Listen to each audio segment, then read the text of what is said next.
Looks like we got a few more in line. I can't believe you're not first. Disappointed me. I'd like to introduce US Congressman Louie Gohmert from 1st District.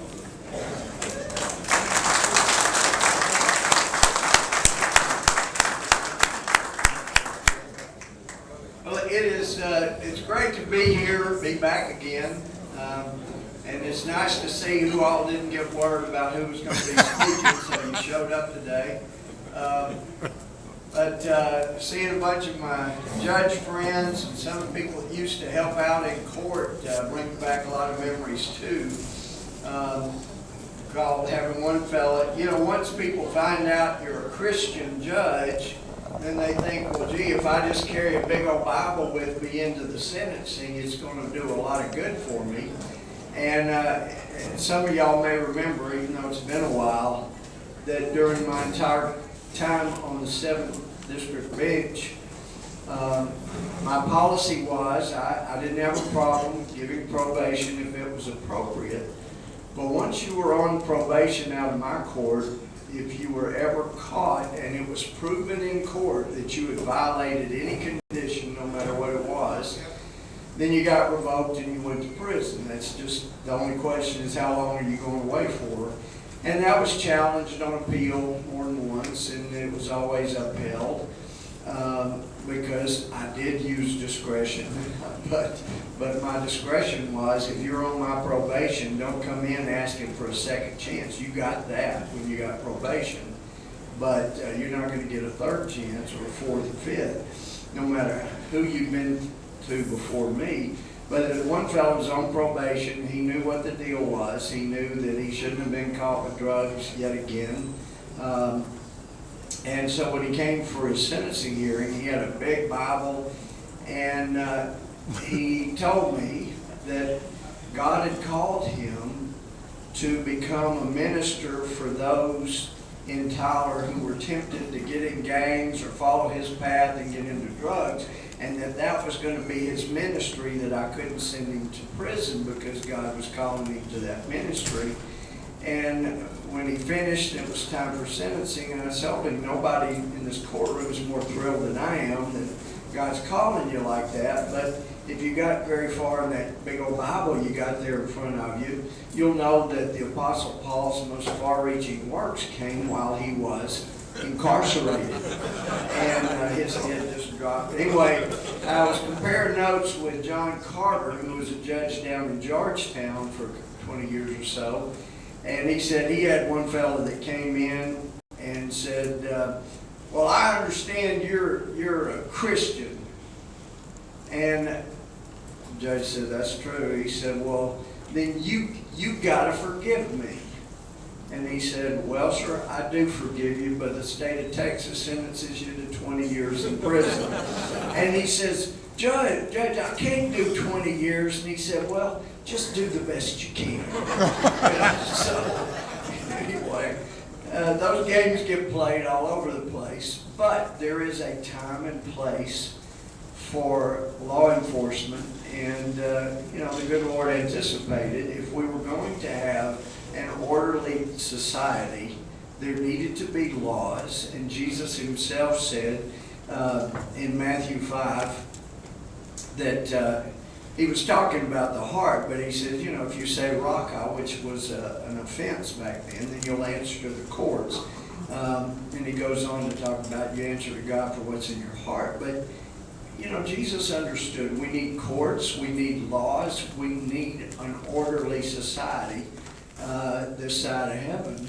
And that's why those of us that understand the need for law and order are so grateful for those who are called to put on a badge every day and keep everybody else protected.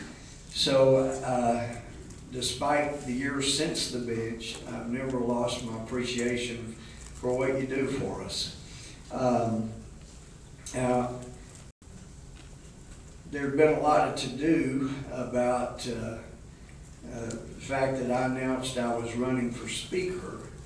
And it's been unfortunate that East Texas papers seem to have taken on the misapplication that I ran actually to try to become speaker. And actually, I just want, I know most of you are friends, so I thought it might be helpful just to get off on the right track. You know where I'm coming from. Most of you know me well enough to know there wasn't anything about my glory. But I knew we needed a speaker that we could count on to speak the truth and that would mean what he said, and we have had a problem with that. And so we won a bigger majority in November. We won the Senate majority as Republicans in November. And our speaker was saying all the right things, what we were going to stand up and do, and we were going to make sure that the law was enforced, and immigration law was enforced, and our border was secured. And I mean, I just can't imagine being in your job and knowing you have a federal government that refuses to enforce existing law. It's just insane. And then when you have the Supreme Court in the Arizona case come out and say that state law enforcement and local law enforcement cannot enforce federal immigration laws, and you know the statistics. I mean, DPS has been putting statistics out that are more reliable than our own federal statistics that show the tens of thousands of people who have committed criminal offenses that have been released because they were illegally here and they're still here in the U.S. somewhere. And we've had a high rate of recidivism. I just felt like we need, at least at the top of our house, somebody we could trust, but it didn't look like there was any point in pursuing that in November. So, we didn't challenge in November. And then lo and behold, we get into December, and many of the promises we made to win the majority in the House and win the majority in the Senate were immediately broken with this omnibus bill that, we didn't give people time to read it.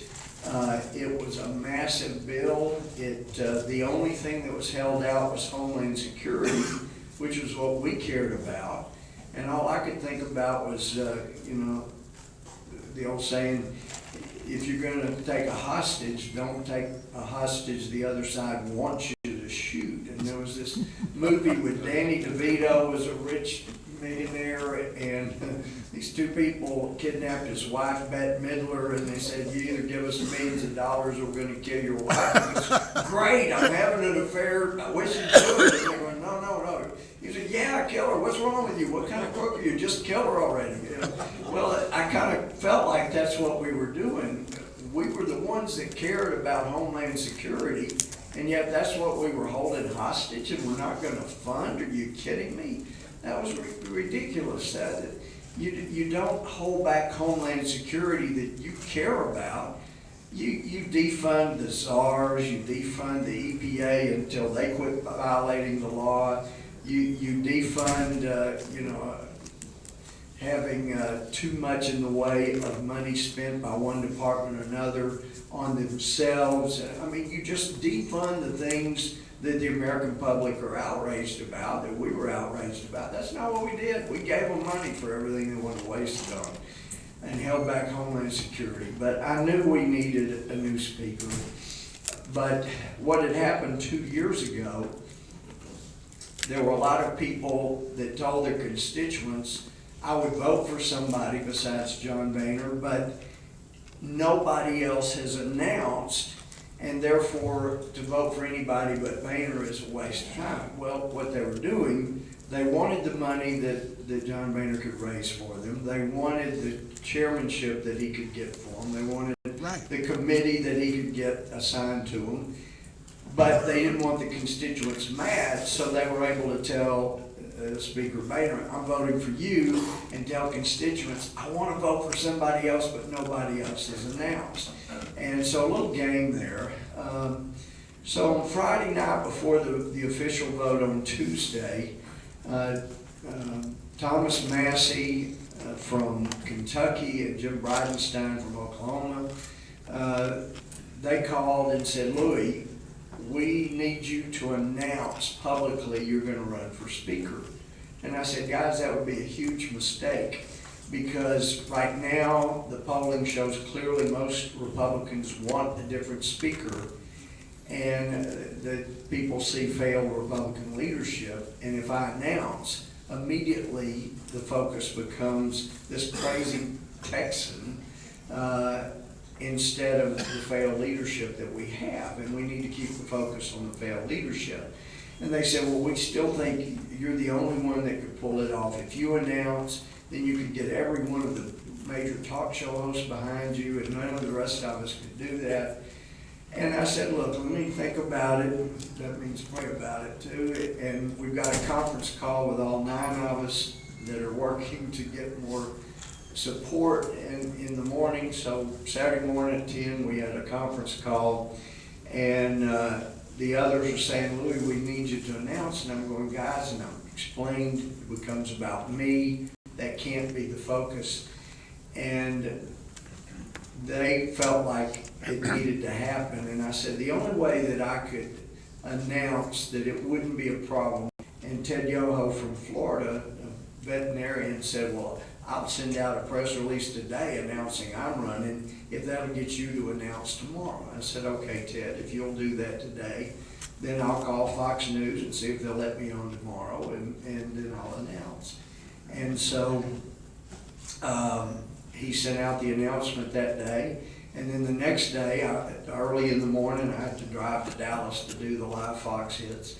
And I did that early, made it back in time for church, and then they kept replaying the clip all day that I was announcing for speaker.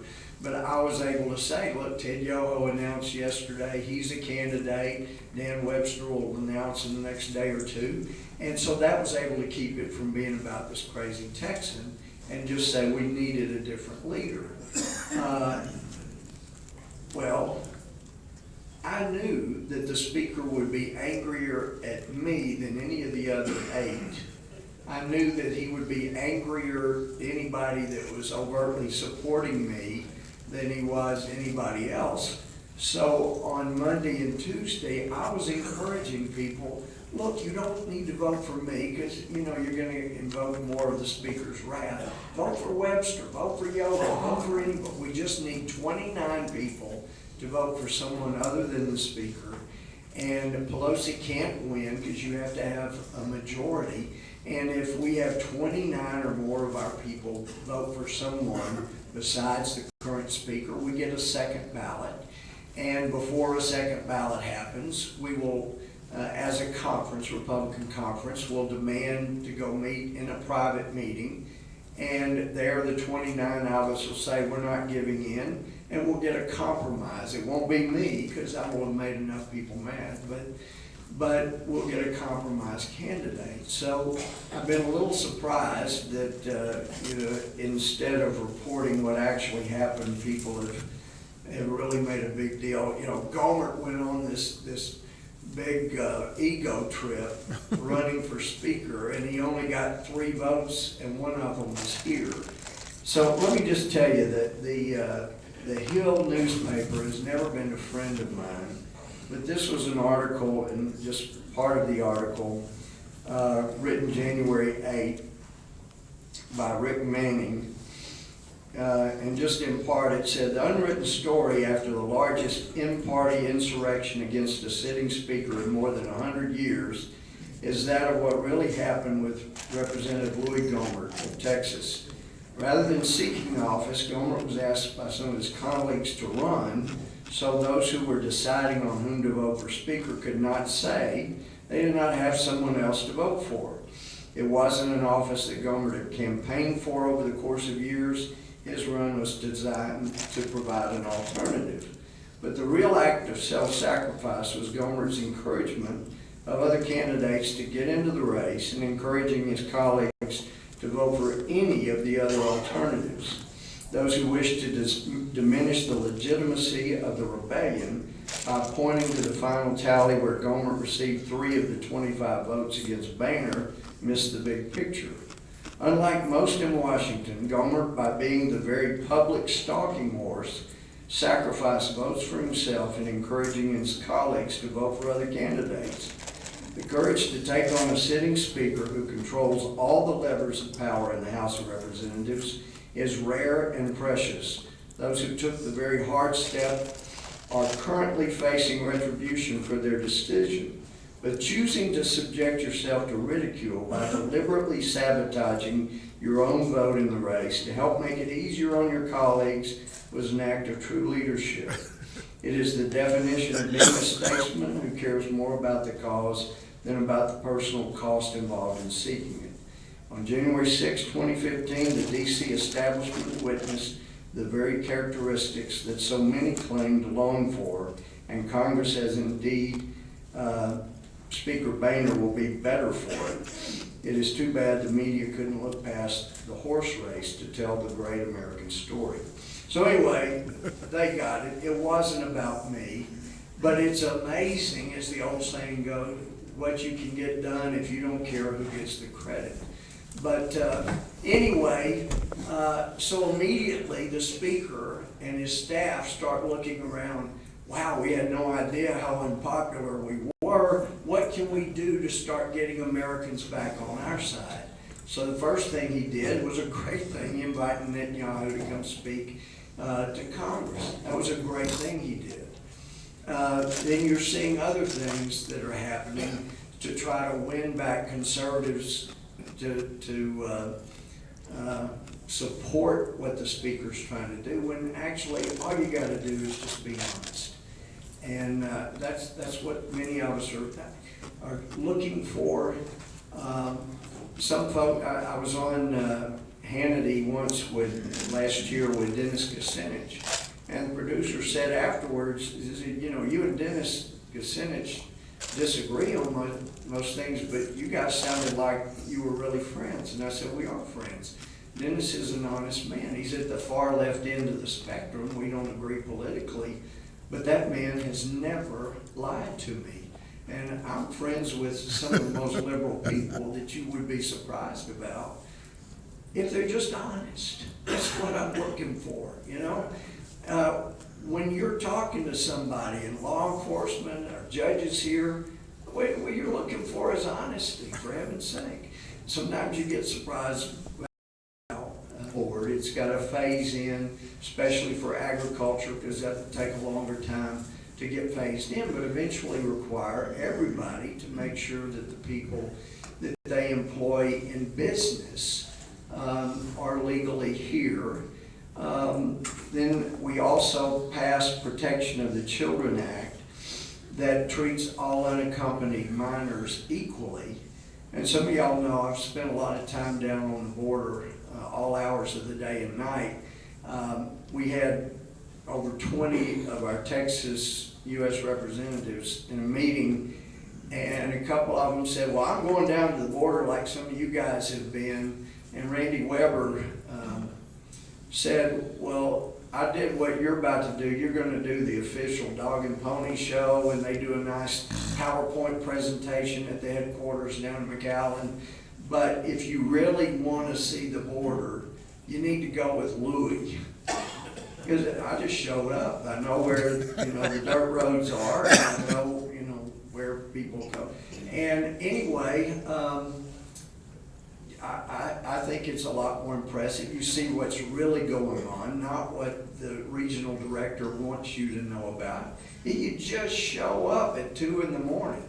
Now, as you might expect, once anybody with the Border Patrol sees you out there, then everybody out there on the border knows you're there. And they know what vehicle you're riding in. But it's sure easier to talk to people.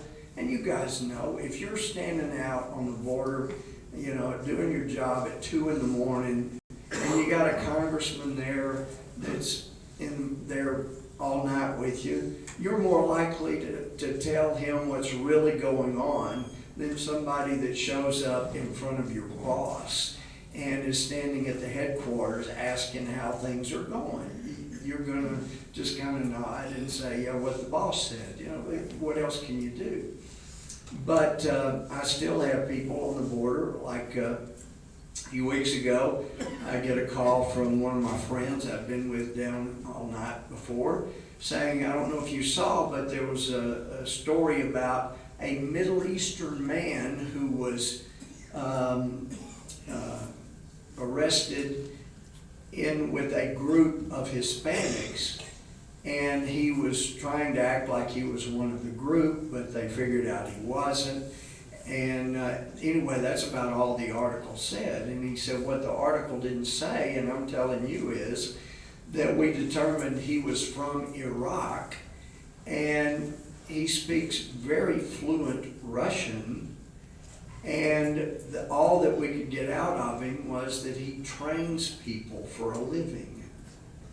Well, that wasn't in any of the articles, but, and there may, I heard yesterday, there may be more coming out on that in the future, but these are the kind of people that are coming across. They're people that want to destroy our country, and they know where they come. Also, I asked the regional director one night, I said, you know, last night I was a little surprised. I drove down the dirt road along the high bank there by the Rio Grande for an hour and a half before I ever saw my first border patrolman. I've never gone that long before, and you're probably aware it was because they, you know, the drug lords are in charge of every foot of our border. And if you're going to cross at somebody's border, you've got to make sure you take care of whoever's in charge of that stretch of the border. And otherwise, they'll find you on our side, and you'll be a lesson to others. So they decide when people come across and where they come across. So that night they had sent a number of groups that totaled about 100, and it took all that they had, all going to where these groups had come up and turned themselves in. And after I finally saw a border patrolman, he said, yeah, we had all these groups, and so we had to all go help process them. And we all know that if they send that many at one time, that there's probably some high-valued assets, or maybe it's drugs, something that they want to send across while we're all tied up. And right after I saw him, went on down the road, and there's about a 10-foot heavy metal cage over pumping units. And a couple of guys jumped 10 feet off of that. One looked like one of them hurt his ankle when he jumped. Their shirt tail out, breeze blowing their shirt tail as they went into some really heavy shrubs and bushes, thorny bushes and stuff. And one of them was yelling. I'm sure he got cut up pretty good. And so I mentioned that to the regional director, and they were the lookouts for the drug cartels. And he said, those are DPS that are here to help our border patrol. And I go, I know DPS. They don't jump off 10-foot structures and run into thorny bushes screaming with their shirt tails out flapping in the wind. They all, most of them that you run into down there, they're in some type of uniform. It may be battle dress uniform. And a lot of them have four-wheelers. And anyway, he said, no, I'm pretty sure that was DPS. What DPS? I mean, how stupid do I look? But anyway, that was his story, and he stuck to it. That was DPS that jumped off there. But anyway, these are the kind of games we're playing. But then on the American side, even though the Arizona case has said local law enforcement can't enforce federal immigration law, I've been down the park. There's a park on the American side, park on the Mexican side, and you've probably seen footage of people being brought across on jet skis, and I've watched that happen 4 or 5 times. And each time, one of the local law enforcement or even DPS would pick the guy up and then go turn him over into Border Patrol. And I asked a constable, I said, you know, I'm thrilled that you pick these guys up and turn them over to Border Patrol, but in view of the Supreme Court case in Arizona, you know, you can't enforce immigration law. What's the basis for arresting? And he said, did you pay $4 to get into this park? And I said, yeah. He said, they didn't. They're trespassing. I arrested them for trespassing. Okay, yeah. So, you know, they didn't pay their $4 to get them in. So there are ways to deal with that. But another bill we passed is H.R. 1148, and it's named for Michael Brown, but in honor of State and Local Law Enforcement Act. And it actually grants state and local law enforcement the authority to help enforce immigration laws, and then would provide federal funding, as we should, when state and local law enforcement is carrying out the job that the federal law enforcement is not. And that is what we should have been doing all these years. Now, wait a minute, if the Supreme Court's already said you can't do that, what they said is that state and local law enforcement can't pass laws to enforce immigration law, but Congress has the authority to get help from wherever we feel like it's appropriate to get help.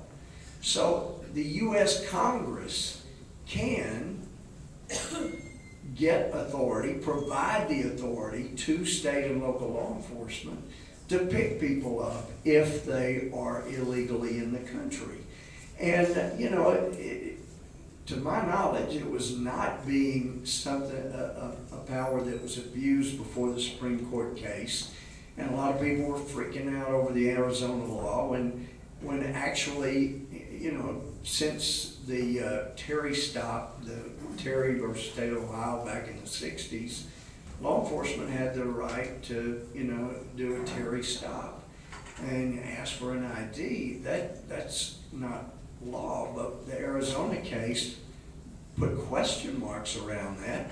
Can you even do that? Well, it shouldn't have been a question. And we see what's happening in New York City is they've decided they're not going to continue to enforce laws the way Rudy Giuliani required when they cleaned up New York City. And now you see crime spreading, growing, and violent, including violent crime around New York City, because it's what happens when you force law enforcement to look the other way and say, we'll just act like some of these laws don't exist and we won't enforce them. So anyway, we've passed that through the Judiciary Committee, and I expect that we will pass that out of the House. There's nothing sinister about it. It just gives some authority to state and local law enforcement if they're needed, if they're in a position to, in effect, a detention on somebody that's illegally here. Now, I mean, my own experience, I had a guy, I think he had 9 DWIs and had never been charged with a felony, and then he finally was involved in a wreck, and he ends up, they charged as a felony. He comes before me. I seen he had already had 9 DWIs. This guy's a threat to our community. So I thought, well, if immigration is not going to deport the guy, at least we need to get him off the street so he's not a threat to kill people around